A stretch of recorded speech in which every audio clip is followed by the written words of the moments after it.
வணக்கம், நான் chef Deena. Welcome back to chef Deena's kitchen. இன்றைக்கி நம்ம எங்கே வந்தீங்கன்னா சோமர்சேபேட்டை திருச்சியாக வந்திருக்காங்க. இன்றைக்கி ஒரு அருமையான ஸ்நாக்ஸ் பார்க்க போகிறோம். அந்த ஸ்நாக்ஸ் என்னென்னா எள்ளு உருண்டை. இந்த மாதிரி சம்மர் சீசனில் பார்த்தீங்கன்னா நிறைய குழந்தைங்களாம் லீவ் விடுவாங்கல்ல, அந்த டைமில் எல்லோரும் வந்து வீட்டில் ஸ்நாக்ஸ் பண்ணணும், சாப்பிட்ணும் அப்படின்னு சொல்லி நிறைய பேர் அடம்பிடிப்பாங்க. எள்ளு உருண்டை ரொம்ப சிம்பிள். நம்ம வீட்டில் இருக்கிற பொருளை வச்சு போல ரொம்ப அதிகம் நம்ம 3 பொருள் இருந்த போதும். இருக்குது கொஞ்சோண்டு நெய், வெல்லம், எள்ளு, 3 தான். எள்ளு உருண்டை நம்ம வீட்டில் இருக்க பொருளை வச்சு நம்ம பண்ணலாம். ரொம்ப ஈஸியான ஸ்டைலில், அதுவும் பர்டிகுலராக இந்த கருப்பு எள்ளு, வெள்ளை எள்ளு ரெண்டுமே யூஸ் பண்ணி பண்ண போகிறோம். ரெண்டுலேயும் ஒரே மருத்துவ குணங்கள் இருக்குது. இதுதான் இதுதான் இல்லை, ரெண்டுமே நல்லது தான். ரெண்டுலேயுமே மருத்துவ குணம் இருக்குது. ரெண்டும் நம்ம வந்து சமமாக போட போகிறோம். எள்ளு வந்து எப்படி இருந்தாலும் உங்களுக்கு வயக்காட்டில் போடுறது, வெளியில் அடிக்கிறதுனால சின்ன சின்ன கல் மண் அதில் இருக்கும். எப்படி பண்ணியிருந்தாலும் நம்ம அதை தண்ணியில் ஊற வச்சு கல் நல்லா அரிச்சிட்டு அதை நல்லா 4 தடவை களைஞ்சி அதுக்கப்புறம் நம்ம சட்டியில் போட்டு தண்ணி எடுத்துட்டு வடிகட்டி நம்ம வறுக்க போகிறோம். குழந்தைங்களும் விரும்பி சாப்பிடுவாங்க. ஏன்னா இது அந்த காலத்து பலகாரம். இப்போ இருக்கிறவளுக்கு இது வந்து தெரியவும் தெரியாது, எப்படி பண்ணுறதுன்னு தெரியாது. அது மட்டும் இல்லாமல் இந்த ரெசிபிக்கு பர்டிகுலராக அந்த வெல்லம் வந்து பாவு எடுக்க போகிறோம். பொதுவாக சர்க்கரை வேண்டாம், வெல்லம் தான் உடம்புக்கு நல்லது. அதனால் வெல்லத்துலேயே பண்ணலாம் குழந்தைங்களுக்கு.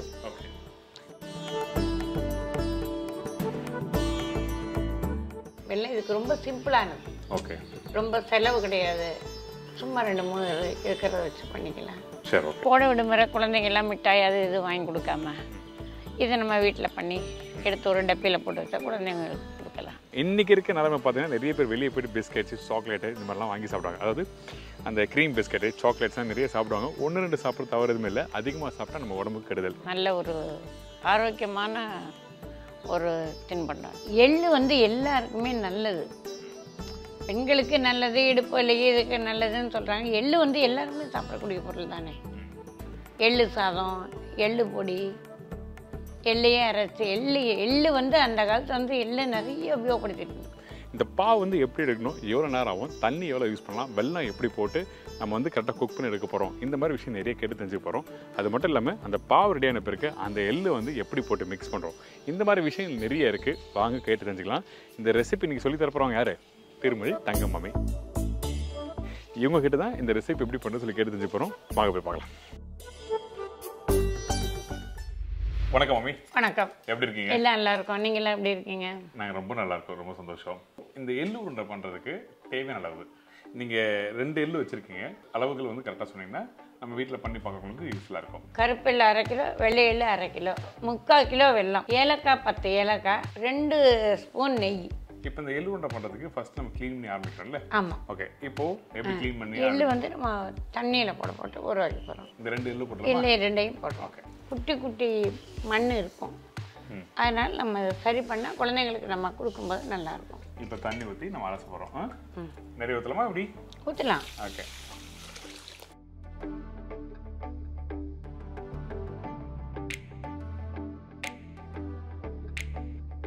இந்த எள்ளு வந்து அலசுவோம்ல, அது எப்படி களைவோம்? அது நிறைய பேருக்கு இன்னைக்கு இருக்கிறது, இப்போ இருக்கிறவங்களுக்கு கல்லரிக்கிறதுங்கிறது தெரியாது. ஏன்னா இப்போ எல்லாமே மிஷினில் வந்துடுறது. அப்போ அப்படி கிடையாது. அப்போ அரிசியிலேருந்து எல்லாமே நம்ம கல் அரைச்சி தான் ஆகணும். Okay okay okay. புழுங்கரிசியாக இருக்கட்டும், பச்சரிசியாக இருக்கட்டும். அப்போ அந்த காத்தாடி இந்த மிஷின் இதெல்லாம் கிடையாது. நம்ம கல் அரைச்சி தான் பண்ணுவோம். இந்த தண்ணி வந்து நம்ம இருக்கிறோம் 4-5 தடவை நல்லா களைஞ்சிட்டோம். கருப்பு தண்ணியெல்லாம் போயிடுது. சரி, ஓகே. கீழே அந்த காலத்தில் சாக்கு துண்டில் கொட்டி இதை தேய்ப்பா. ஆனால் இப்போ நம்ம கையிலேயே நல்லா ஊறி போச்சு, நல்லா தேய்ச்சிட்டோம். தேய்ச்சி அந்த இதை தோலெல்லாம் எள்ளுடைய இதெல்லாம் போயிடுது. ஸோ அந்த காலத்தில் எதுக்காக சாக்கில் வந்து போட்டு பண்ணுறாங்க, துணியில் போட்டு பண்ணுறாங்க? வெள்ளையாகும்னு பண்ணுவா. அப்படியா? ஆமாம். ஓகே. துண்டில் வெள்ளை துண்டில் போட்டால் இது காரையாக போயிடும். ஓகே. கருப்பாக போயிடும், அதுக்காக பண்ணுவா. இல்லைன்னா சொரன்னு தரை இருக்கும். எள்ளு தேய்ச்சே ஒரு தரை வீட்லேயே இருக்கும். அந்த காலத்தில் எல்லா வீட்லேயே இருக்கும் கண்ணங்கரையர்னு. அதில் போட்டு மெதுவாக தேய்ச்சா வெள்ளையாயிடும். ஓரளவு இப்போ நம்ம எல்லாமே இதை சரி பண்ணிட்டோம். இதை வந்து வடிகட்டிடும். வடிகட்டிட்டு கல் இதை வந்து அரைக்கணும். கல் இருக்கான்னு பார்க்கணும். இப்போ இருக்கிற தண்ணி எல்லாத்தையும் வடிகட்ட ஆரம்பிச்சிடலாம். வடிகட்டிடலாம். உங்கள் வீட்டில் அப்படி எதனா ஒரு எக்ஸ்பீரியன்ஸ் இருந்தால் கண்டிப்பாக ஷேர் பண்ணுங்கள் கமெண்ட் செக்ஷனில். ஏன்னா வீட்டில் இருக்கவங்க பெரியவங்களுக்கு தெரியும், அதனால தான் கேட்குறேன். ஒரு இன்ட்ரெஸ்டான விஷயம் ஷேர் பண்ணும்போது நாங்களும் படிக்கும்போது நல்லா இருக்கும்ல சில விஷயம். ஓகே, இதுக்கப்புறம் இப்போ வந்து கல் இருக்கான்னு இதில் பார்க்க போகிறோம். எப்படி பார்க்க இந்த தண்ணியை கீழே கொட்ட போகிறோம். சரி. இதில் வேறு தண்ணி ஊற்றிட்டு அதில் அரைச்சி போட போகிறேன். திருப்பி தண்ணி ஊற்றுருமா? போகிறோம். சரி. இப்போ வந்து கல் வந்து இதில் இருக்கா இல்லையா, ஏன்னா கடையில் சுத்தம் பண்ண எள்ளுன்னு தான் கொடுக்குறேன். சரி. இருந்தாலும் நம்ம இதை பார்க்குறோம். இப்போ சரி, ஓகே. இப்படி தான் கல் அரைக்கிறது. ஓகே. இப்போ போட்டோம், அடியில் இருக்கிறது நம்ம இப்போ எடுக்கணும் இல்லையா, தெரியணும் இல்லையா காமிக்கணும் கல் இருக்கா இல்லையான்னு. அதாவது அந்த நீங்கள் ஒரு பாத்திரத்தை ஒரு கையில் பிடிச்சிட்டு அப்படி லைட்டாக ஷேக் பண்ணி மேலே இருக்க அந்த எள்ளு அப்படி எடுக்கிறோம். ஆமாம். ஓகே. அடியில் வந்து கல் மண்ணு இருந்தால் கீழே தங்கிக்கும். சரி, ஓகே.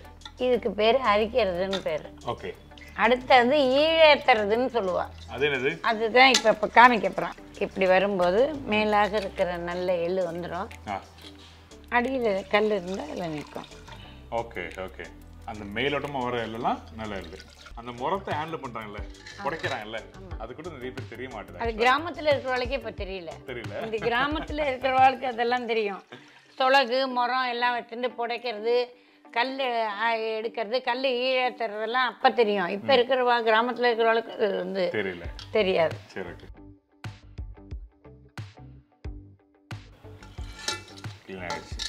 இருக்கு கல்.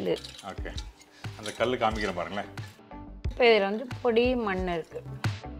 இப்போ ரெடி ஆயிடுச்சு. இப்போ அடுத்து நம்ம என்ன பண்ணுறோம்? அடுத்து நம்ம இனிமேல் எள்ளெல்லாம் வறுக்க போகிறோம். அதாவது க்ளீன் பண்ணி வச்சுருக்க எள்ளு. ஆமாம். இந்த எள்ளு பாருங்கள், நல்லா க்ளீன் பண்ணி எடுத்து வச்சுருக்கோம். ஸோ இந்த மாதிரி நல்லா வாஷ் பண்ணிட்டு அதுக்கப்புறம் வந்து அந்த மண் இல்லை கல் எதுனா இருந்துன்னா க்ளீன் பண்ணிட்டு பண்ணுறது நல்லது. ஒரேடியாக போடாமல் ஒரு 2-3 தடவை கொஞ்சம் கொஞ்சமாக போடலாம். எதுக்காக வந்து ஒரே டைமில் போடாமல் பாதை போடலாம்? வறுக்காது, இது நல்லா பொரியணும். எள்ளு வறுக்கிறது தான் பாசானை. ஓகே. நல்லா இருக்கும். ஏன்னா அந்த ஈரத்தன்மை இருக்குது. ஒரே டைமில் எல்லாத்தையும் ஒன்றா போட்டால் ப்ராப்பராக வறுக்க முடியாது. இப்போ இந்த எள்ளு நல்லா வறுத்துட்டு இருக்கோம். இது வறுக்கிறதுக்கு எப்படியும் ஒரு 2 நிமிஷம் டைம் இருக்கும். வறுத்து முடிச்ச பிறகு வந்து உங்களுக்கு காமிக்கிறேன் எந்த மாதிரி பக்குவத்தில் வறுத்துட்டுன்னு சொல்லி. நல்லா பொரிஞ்சு வருது. இல்லை நல்லா வெடிக்கிறது. அதாவது நீங்கள் வீட்டில் ஃப்ரை அந்த மாதிரி லைட்டாக வறுக்கும் போது தெரியும், டப் டப் டப் டப்பு சத்தம் கேட்கும். இங்கே பார்க்குவோம் அந்த எள்ளு 1-2 அப்படியே மேலே ஜம்ப் ஆகிற மாதிரிலாம் இருக்கும். அந்த ஈரத்தோட தன்மையும் நல்லா ட்ரை ஆகிருக்கு. ஈரமெல்லாம் போயிடும். ஓகே. எள்ளு வறுக்கும், வறுத்து முடிக்கும்போது பார்த்தீங்கன்னா அந்த மனம் வந்து நமக்கு அவ்வளோ நல்லா இருக்கும். எள்ளு வறுத்து போச்சு நமக்கே தெரியும். சரி, ஓகே. அந்த வாசனை வந்து அப்படி இருக்கும். ஓகே. இப்போ ஈரமெல்லாம் கிடையாது. ரெடி ஆயிடுச்சு. அது இல்லை இப்போ எள்ளு இன்னும் வெடிக்கும். நல்லா புரிஞ்சு வரும். நல்லா வறுக்கணும். வருகல அப்படின்னு எல்லாம் நீங்கள் பாகு ஊற்றினா உருண்டை வராது, உதிர்ந்து போகும், ஒட்டாது. ஸோ வறுத்தாதான் வறுத்தாதான் இந்த பாகு வந்து நல்ல ஒரு சூப்பர். இப்போ நல்லா சத்தம் வருது பார்த்தீங்களா, நல்லா பொரிஞ்சு டப்பு டப்புன்னு வருது. இந்த பட்டாசு வெடிக்கிற மாதிரி இல்லை, நல்லாவே சத்தம் வருது. சட்டியிலேருந்து ஒரு எள்ளு கூட தப்பாது, எல்லா எள்ளுமே வந்து பொரிஞ்சிடும், நல்லா பொரியும், வெடிக்கும்.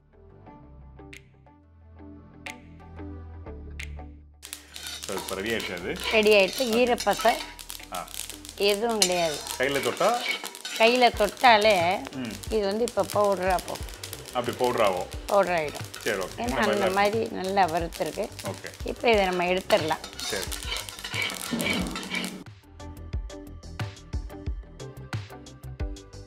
இப்போ எள்ளு வந்து நல்லா வறுத்துட்டோம். சரி, ஓகே.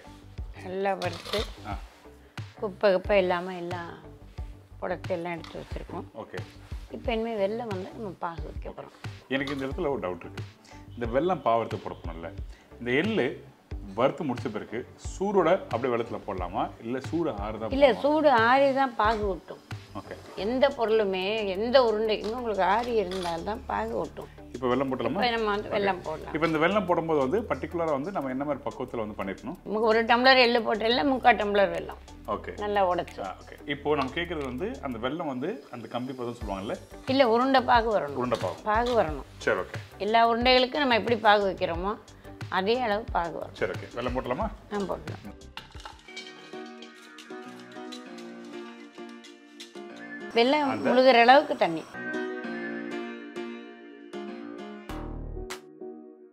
கூட போயிட்டாலும் பரவாயில்ல, காய் ஒன்றும் ஆகாது. அந்த திக்னஸ் வர இதாகிடும். வெல்லம் வந்து நனையணும், முழுகணும். இந்த இதான் இவ்வளோ அளவு தண்ணி கரெக்டாக இருக்கும். சரி. ஸோ இப்போ இந்த வெல்லம் வந்து கரைட்டும், அதுக்கப்புறம் வந்து என்ன மாதிரி பக்குவத்தில் வந்து நம்ம எடுக்கிறோம்னு சொல்லிட்டு உங்களுக்கு காமிக்கிறானு. ஏன்னா அந்த வெல்லம் வந்து அந்த கெட்டி பக்குவம் சொல்லியிருக்காங்க. அந்த கெட்டி பக்குவம் தான் ரொம்ப முக்கியமான விஷயம். அந்த பக்குவம் வரும்போது எப்படி இருக்கணும், எப்படி பண்ணணும்னு சொல்லிட்டு ஒன் பை ஒன்னாக சொல்கிறேன்.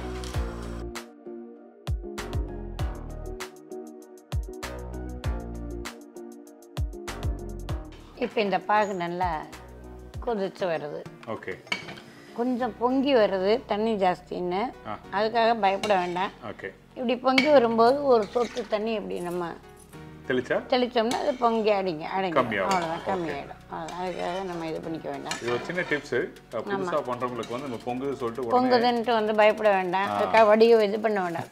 சொட்டு தண்ணி இப்படி தெளிச்சா கரெக்டாக இருக்கும். அது சரியாக போயிடும். இது மட்டும் இல்லை, சுகரும் சக்கரை பாவு எடுத்தாலும் நீங்கள் அந்த டைமில் வந்து பொங்குற டைமில் தண்ணி லைட்டாக தெளிச்சிங்கன்னா உங்களுக்கு வந்து கம்மியாகும். அடுப்பை சின்னது பண்ணிடலாம். ஆமாம், அடுப்பையும் சின்னது பண்ணிட்டா மட்டும்.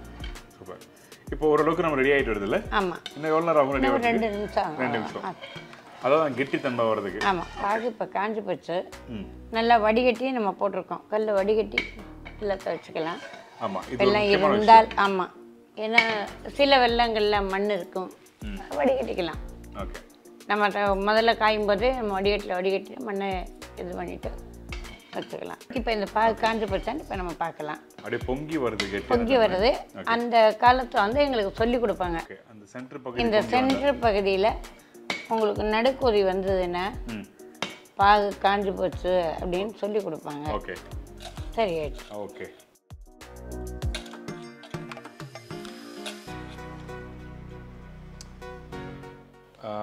இதை உருண்டு வரும். ஆமாம், இது நம்ம சூடுக்காக அப்படி யாருது வெயிலுக்கு. இந்த பாகு வந்து உங்களுக்கு நல்லா கையில் எடுத்தீங்கன்னா அப்படியே நல்ல ரவுண்டா அந்த மிட்டாய் சொல்லுவாங்கல்ல. ஆமாம் ஆமாம், சக்கரை சீனியில் பண்ணுவாங்க மிட்டாய், அந்த மாதிரி இருக்கு. கம்மரக்கட்டு. இந்த ஏலக்காய் பொடி இதில் போடுறோம்.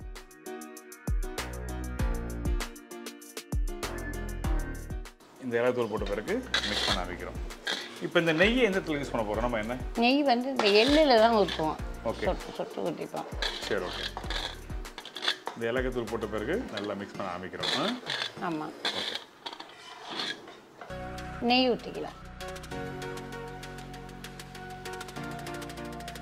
இந்த நெய் வாசனைக்காக மட்டும் தான். நெய் வாசனைக்கும் ஊற்றிக்கலாம், ஒட்டாமல் வரும். பாவையில் எடுத்துலாமா?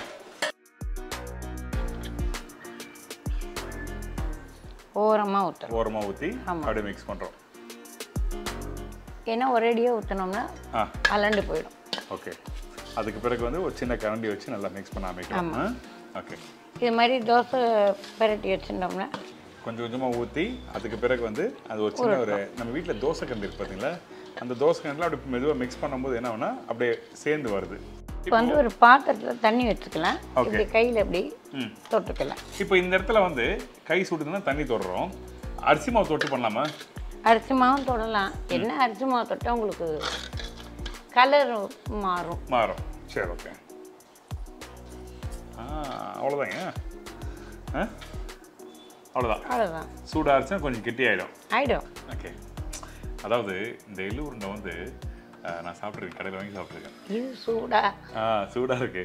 நெய் வாசனை, ஏலக்காய் வாசனை, சூப்பர். பாகு நிறைய நல்லா இருக்கும். பார்த்தீங்களா, இந்த மாதிரி ஒரு இன்ட்ரெஸ்டிங் ரெசிபி, அதுவும் இந்த மாதிரி சம்மர் டைமில் வந்து நம்ம வீட்டில் இருக்க குழந்தைங்களுக்கு நம்ம வீட்லேயே ஸ்நாக்ஸ் பண்ணி தரலாம். எதுக்காக அப்படி சொல்கிறேன்னா, அது ஒரு சுத்தமான பொருளை வச்சு நீங்கள் பண்ணுற உங்களுக்கு ஒரு நம்பிக்கை இருக்கும். அது மட்டும் இல்லை, இந்த மாதிரி ரெசிபி நீங்கள் கற்றுக்கிட்டீங்கன்னு சொல்லி ஒரு கான்ஃபிடென்ட் இருக்கும். அதே மாதிரி உங்கள் வீட்டில் யூனிக்கான ரெசிபி என்ன பண்ணனா டெஃபினட்டாக வந்து வாட்ஸ்அப் பண்ணுங்கள். ஐம் ஷோர் டெஃபினட்டாக உங்களை தேடி நான் வருவேன், வந்து ஷூட் பண்ண ஆரம்பிப்போம். ஒரு சாப்பிட்டு பார்த்தலாமா? சுட இருக்குது. சுட ரொம்ப சூடாலாம் இல்லை. ஓகே.